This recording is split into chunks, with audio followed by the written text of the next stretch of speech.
Olá, pessoal do oitavo ano. Espero que todos estejam bem.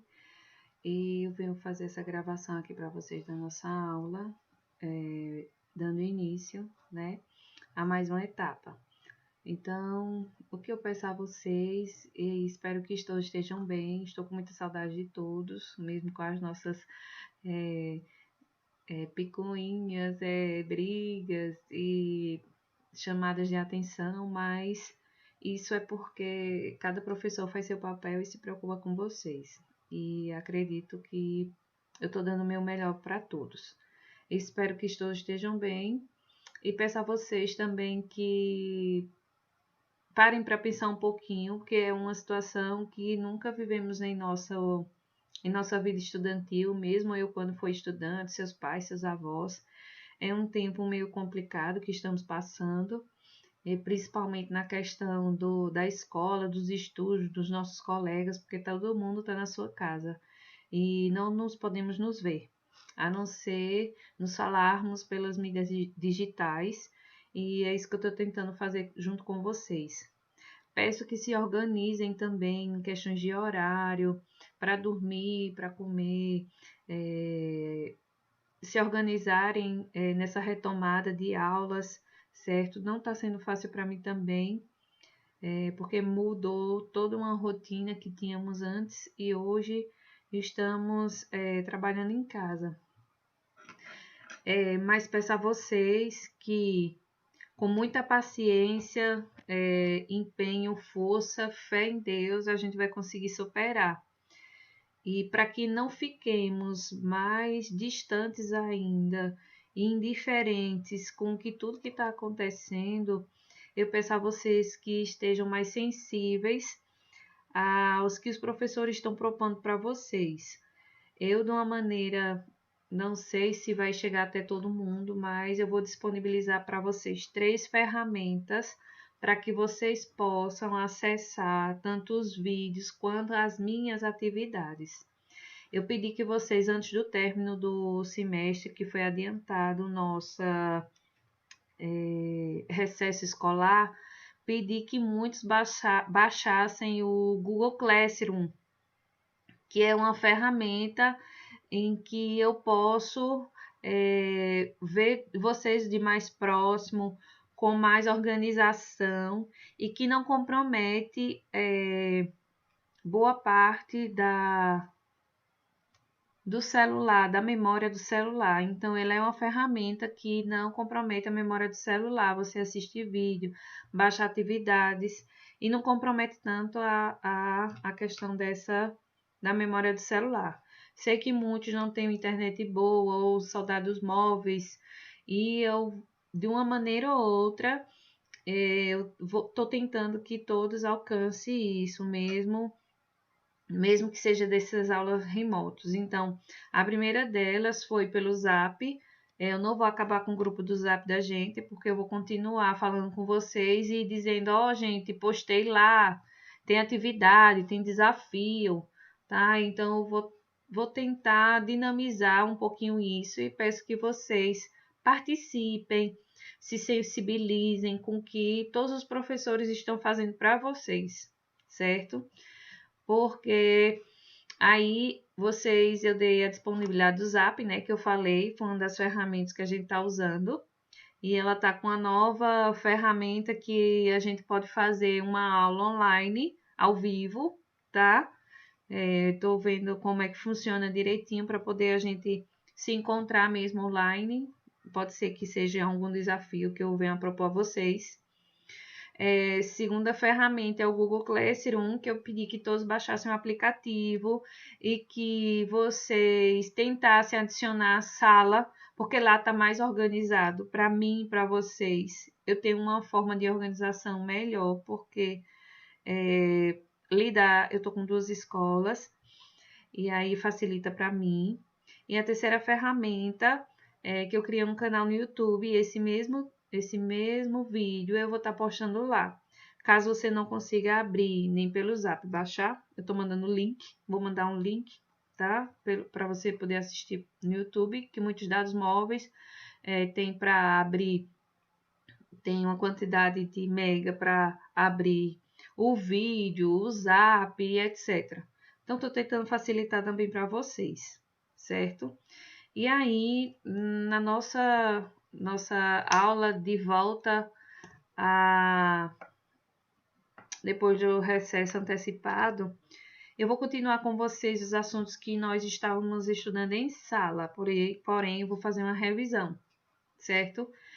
Nós vamos continuar estudando o gênero conto de enigma e conto de terror e vamos fazer uma revisão dos verbos e seus complementos. Mas hoje, nossa aula estará focada nesse gênero, conto de enigma e conto de terror. Para quem lembra, foi aquele texto que nós lemos sobre Sherlock Holmes, se eu fosse Sherlock Holmes, e eu vou abordar um pouquinho.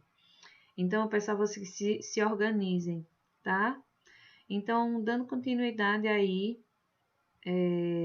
o gênero de suspense e de terror. Então, a presença do suspense é uma história, é um ingrediente que prende o público de mais diversas idades. Então, são as lendas urbanas, podemos dizer também que são os contos que envolvem horror, terror, certo? Então, aí vocês vão ver o que é um conto.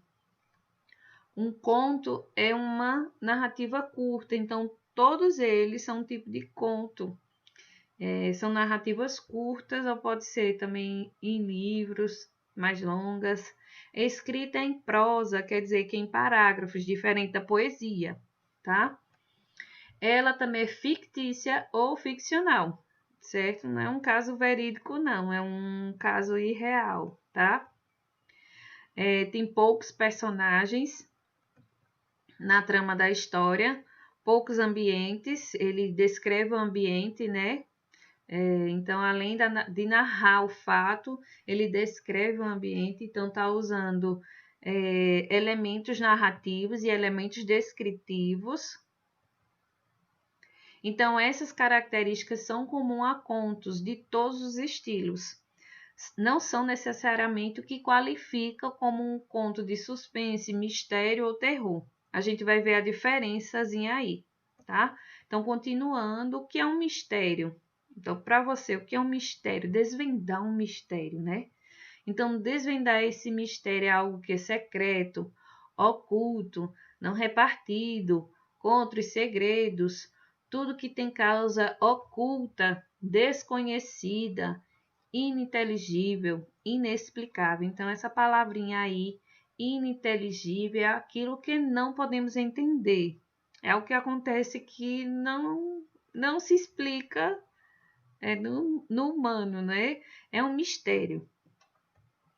E aí, o que é suspense? É qualquer situação em que há acontecimento cuja explicação, continuação ou desfecho são aguardadas com grande impaciência e inquietude, né? Aquele suspense que tem em certos filmes e que às vezes assusta a gente, né? E aí, continuando, pode ser também um artifício suspense em que retardar ou parar momentaneamente a ação no momento crucial a fim de criar no espectador, ouvinte ou leitor uma expectativa ansiosa. A gente fica super ansioso para saber o que vai acontecer e angustiante dos acontecimentos que virão a seguir. A gente fica naquela ansiedade, naquela angústia. Isso é o que causa o suspense nos contos de terror e de enigma ou de mistério. Continuando aí, então, principais tipos de contos de mistério. Eu vou dar 2 tipos aqui, certo? Os 2 tipos deles são os seguintes: de suspense sobrenatural, né? É uma natureza inexplicável ou cuja explicação transcende a realidade, não faz parte da nossa realidade. Isso é ficcional, certo? Suspense também policial, que é o mais comum, que é de natureza investigativa, em que o crime deve ser desvendado através de pistas deixadas, né, pelo que aconteceu, ocorreu. seguindo aí, analisando um conto de mistério. Então, o que é que ele deve ter? Então, como todo conto tem um mistério, seja ele de horror, ou enigma, suspense, ele sempre vai ter, veja a estrutura aí da narrativa. Então, ele vai ter uma estrutura. Sempre vai ter uma situação inicial antes de tudo. Quando o autor contextualiza o leitor, ele diz a você o que está acontecendo naquele momento. Apresenta os personagens, mostra o tempo, se é um tempo presente, passado, futuro. Porém, nós vamos perceber que nesses contos utiliza-se muito o tempo passado, e a gente vai estudar isso, o tempo passado, os tipos de pretéritos, certo? E o espaço onde ocorreu, como aconteceu, qual é o lugar que está inserido, geralmente, logo na introdução fala isso. O conflito já é um acontecimento responsável por modificar a situação inicial dos personagens, exigir algum tipo de ação. Então, algo aconteceu, teve aí esse conflito para gerar o desenvolvimento. O autor conta o que os personagens fizeram para tentar solucionar o conflito, certo? Então, investiga cada coisa, cada elemento, conta o que foi que aconteceu, e aí é que se desenvolve o clímax da narração, certo? É levado a um ponto de alta tensão ou emoção que exige a decisão ou desfecho, né? Aquele momento de tensão, de suspense, é o clímax. E o desfecho é a parte da narrativa que mostra a solução daquele conflito que iniciou toda a narrativa, né? Então, a estrutura da narrativa ela vai conter esses elementos, sempre vai conter, certo? No que a gente está estudando.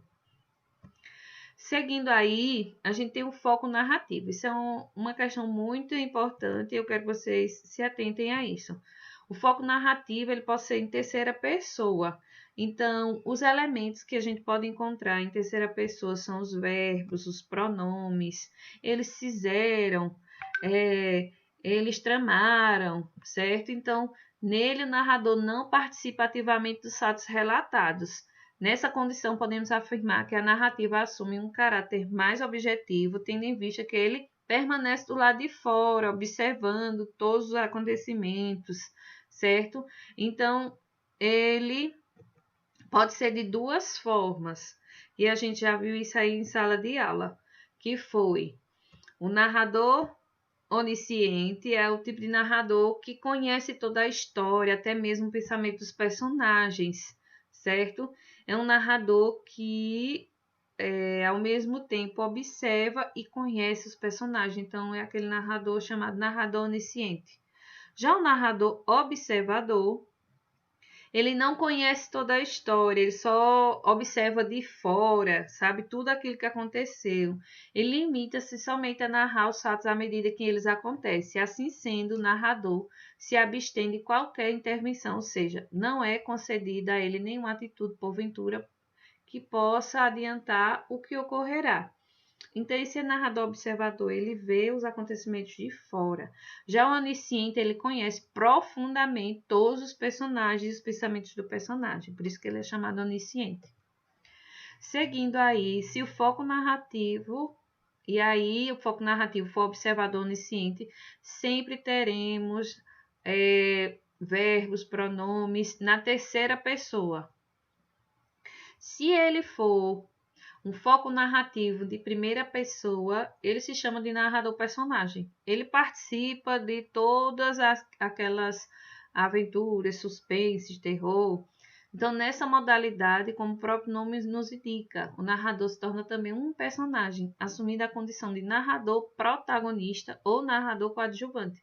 É aquele principal, vamos dizer. Por essa razão, afirma-se que traves subjetivos tendem a se manifestar, tendo em vista o envolvimento emocional mediante o desenrolar dos fatos. Por isso que é chamado em primeira pessoa. Ele está dentro da própria história. Seguindo aí, a gente vai assistir... Quem conhece A Noiva da Estrada, uma lenda urbana, né? Assistam. Imagine que você está em uma estrada, de noite, e a escuridão toma conta do local. Enquanto isso, você dirige rapidamente seu carro, com o intuito de chegar o mais breve em sua casa, quando de longe avista uma mulher na beira da estrada. Ao se aproximar um pouco mais, você vê que ela está vestida de branco, e ao reparar bem, você vê que é um vestido de noiva. Se você conhece um pouco das nossas lendas urbanas, você sabe que não deve parar e vai seguir viagem, pois esta é a noiva da estrada. Neste vídeo, contaremos a lenda urbana, a noiva da estrada. Espero que gostem. Bem-vindos ao nosso canal Contato Sobrenatural.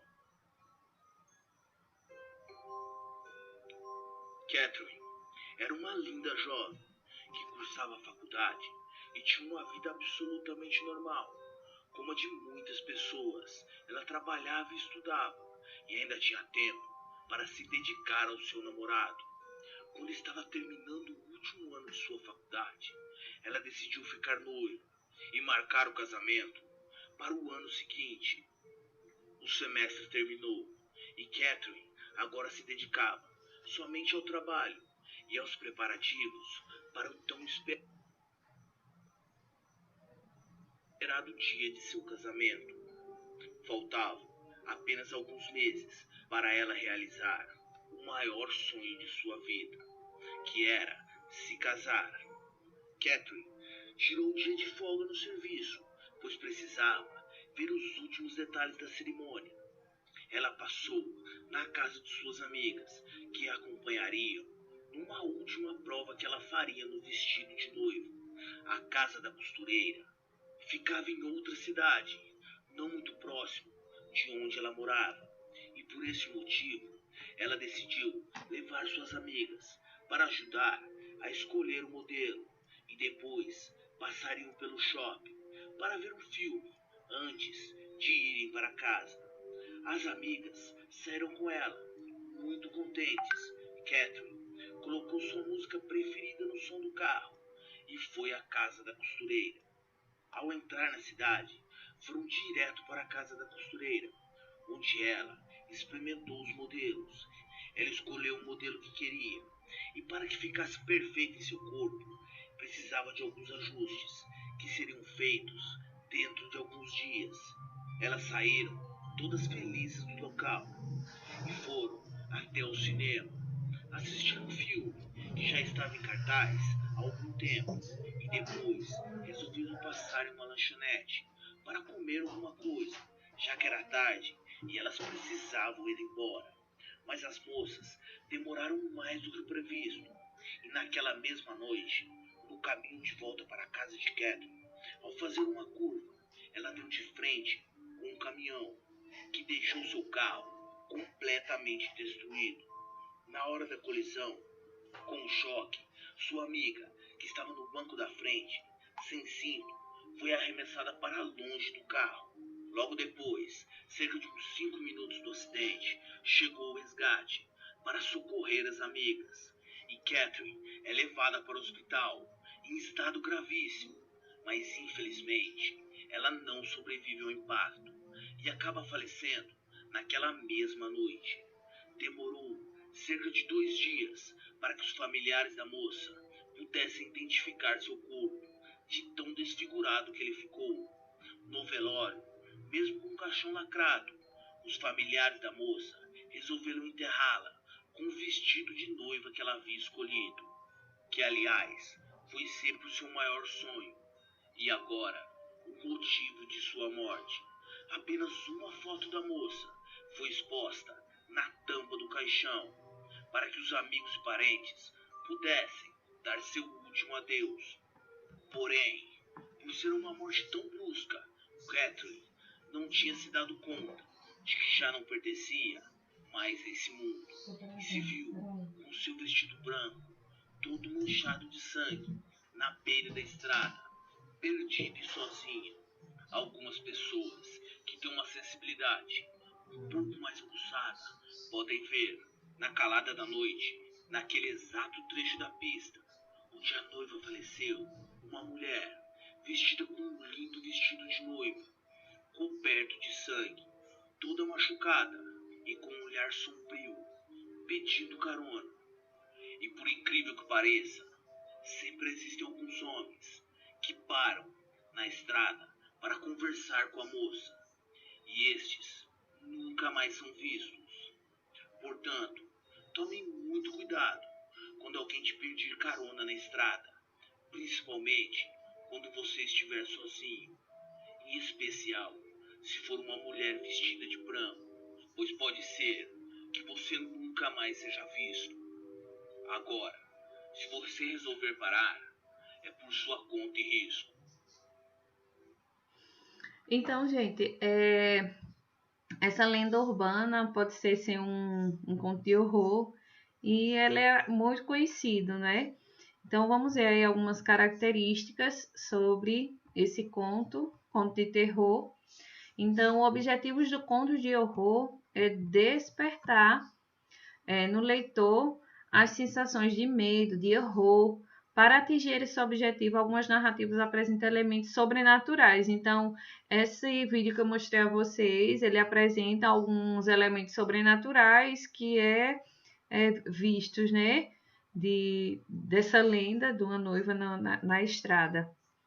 Em outras, o horror é também produzido pela vivência da própria condição humana. Então, nos contos de terror, o tempo e o espaço são recursos essenciais na criação do suspense. Pode ser uma casa, uma estrada. Veja que esse aí, o anterior, foi uma estrada, né? E quando acontece, é sempre à noite, né? Então, os contos de terror, ele tem muito isso aí. Seguindo, os contos de terror despertam no leitor sensações de medo, de horror diante da morte, da loucura, do mal que se escondem da mente humana. E os personagens são assombrados por fantasma, vivem experiências extraordinárias. Em outros contos, a causa do terror se encontra na mente e na própria mente do personagem, certo? Nada daquilo que acontece é real. Nos contos de terror, também a descrição do espaço e do tempo são recursos para criar suspense, certo? Então, esse daí eu estou dando um exemplo a vocês de um conto, né, muito conhecido, de Edgar Allan Poe, o Gato Preto. Algumas novelas também usam um pouco desse sobrenatural, os contos de horror, né, em algumas novelas. Seguindo aí, lemos o texto, quero que vocês relembrem, né? Nós lemos um texto, Se Eu Fosse Sherlock Holmes em Sala de Aula, foi nosso primeiro texto no início do ano, de Medeiros e Albuquerque. Ele se baseou na obra do escritor Arthur Conan Doyle, que o Arthur, esse Conan Doyle, o escritor, ele criou um personagem muito importante para a narrativa de enigmas, que foi o famoso Sherlock Holmes, que ele é um detetive brilhante que resolve todos os casos baseados apenas na observação dos detalhes e no raciocínio dedutivo. Então, gente, tem vários livros do Sherlock Holmes, sobre Sherlock Holmes, é um personagem muito conhecido. Ao mesmo tempo, tem filmes, livros, vocês podem encontrar na internet. Então, a história é narrada por Watson, inseparável companheiro do Sherlock Holmes, certo? Então, vocês vão ver o trailer aí do filme Sherlock Holmes e vocês vão ver o personagem Sherlock Holmes e Watson, certo? Vejamos aí. Então, nas narrativas, Doyle, o autor consegue manter a atenção do leitor desde o início até o final, certo? Então, as narrativas de Doyle, do escritor, ele consegue prender você na leitura e também no filme, né? De tanta ação, suspense e enigmas que existe aí. Vamos lá. O trailer aí. Tenho um pedido. Alguém que eu quero ver. Sherlock Holmes. Nós dois estamos presos a uma jornada que irá mudar a própria essência da natureza. Permita-me esclarecer. Amanhã, o mundo que você conhece deixará de existir. Bom, Então não temos tempo a perder, não é?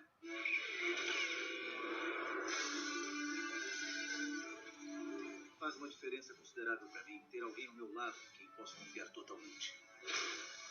É sempre um prazer revê-lo, Watson. Lord Blackwood. A testemunha afirma que viu Lord Blackwood se levantar do túmulo. Ele levantará uma força que irá alterar o curso do mundo. Ele é tão brilhante quanto você e infinitamente mais habilidoso. Isso nós vamos ver. Belo toque. Só estava estudando os seus métodos, caso me pedissem para caçá-la. Holmes, largue esse caso. Caso reaberto. Quais suas balas? E a tal história de guardar as balas? Primeiro ponto de ataque, ouvido direito. Segundo, garganta. Terceiro, costelas picadas. Em resumo, neutralizado. Nunca tinha reclamado de meus métodos. Eu nunca reclamo. Quando é que eu reclamei de praticar violino às 3 da manhã? De sua falta de higiene e de suas experiências com o meu cão. Matou o cachorro. De novo. Eu queria mudar o mundo. Mas basta acabar com o seu. Por favor, faça isso.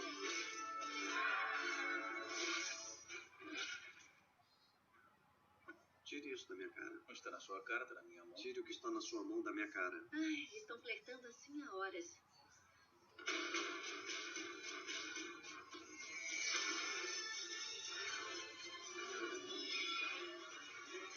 Oh!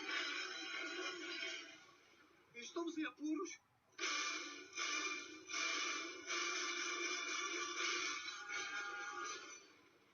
Watson, você tem um nobre dom do silêncio. Isso faz de você uma companhia inestimável.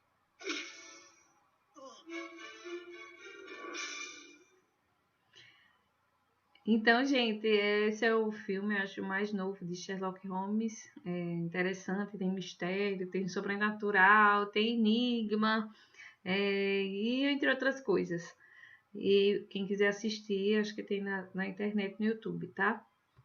Seguindo aí, os contos de enigma, né? Enredo dos contos de enigma, caracterizado pela lógica em primeira série de fatos e ações ocorridos num tempo anterior ao da narrativa, resultado no crime.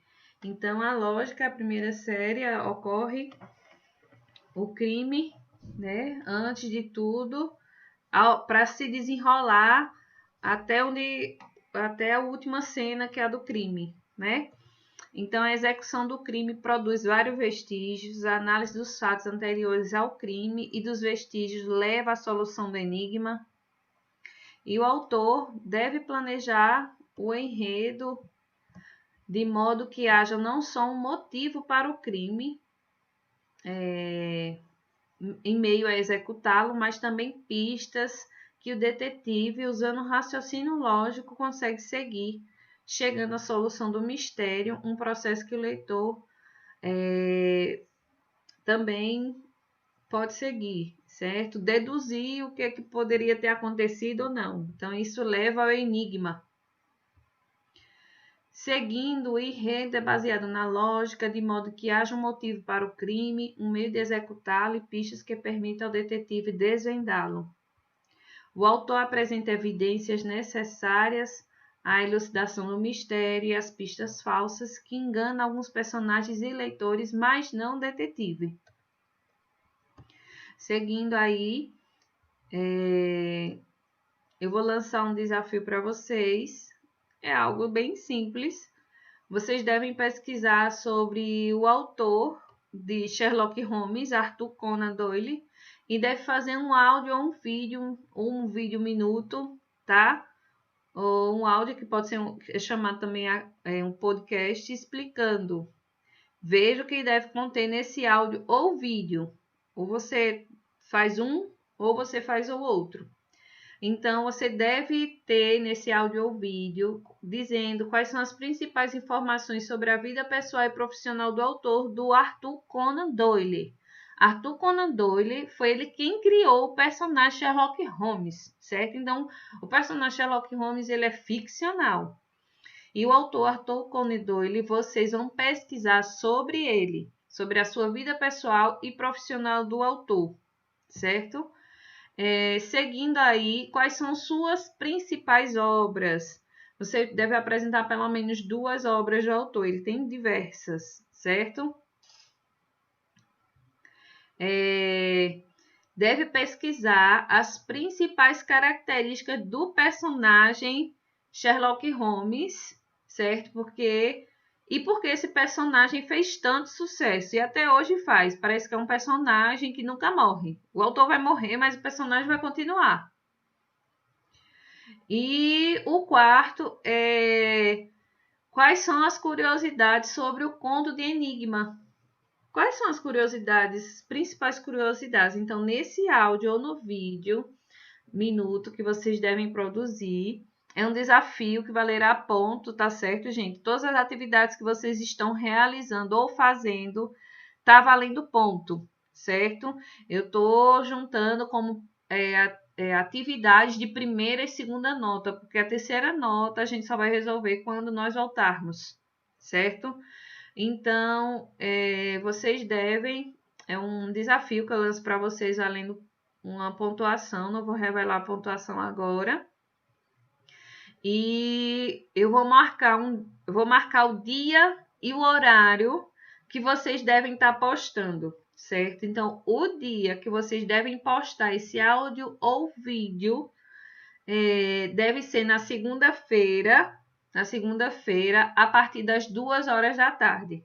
Então, eu vou lembrando a vocês durante essa semana sobre esse desafio de vocês estarem se preparando. Dou a ideia, se vocês quiserem contar sobre a vida de Arthur Conan Doyle em um tipo de uma narrativa de enigma, falando sobre o autor, se vocês souberem colocar fundo musical e narrar sobre o autor, certo? É uma dica aí que eu estou dando a vocês. Vocês fiquem à vontade, use a criatividade de vocês, porque eu sei que vocês têm muita, certo? E aí, eu estou dando, além disso aqui, eu estou dando a vocês algumas acesso de sites indicados da biografia do autor, certo? Podem procurar no Google, bota vida, biografia do autor, Arthur Conan Doyle, que vocês acham, certo? Na Wikipédia vocês acham também sobre Sherlock Holmes, suas curiosidades, vocês também acham, tá? Então, gente, essa aula de hoje, vamos ficar por aqui e até a próxima. E eu ainda não esqueci que eu comecei com vocês sobre o projeto literário. Eu vou dar continuidade, mas não sei ainda a maneira. Pode ser sendo aqui virtualmente ou não, tá? Mas ainda vou dar continuidade ao nosso projeto literário. Então, gente, até a próxima. E vocês acessem os canais do Google Classroom, o YouTube, certo? E no WhatsApp. Tchau, gente. Até a próxima.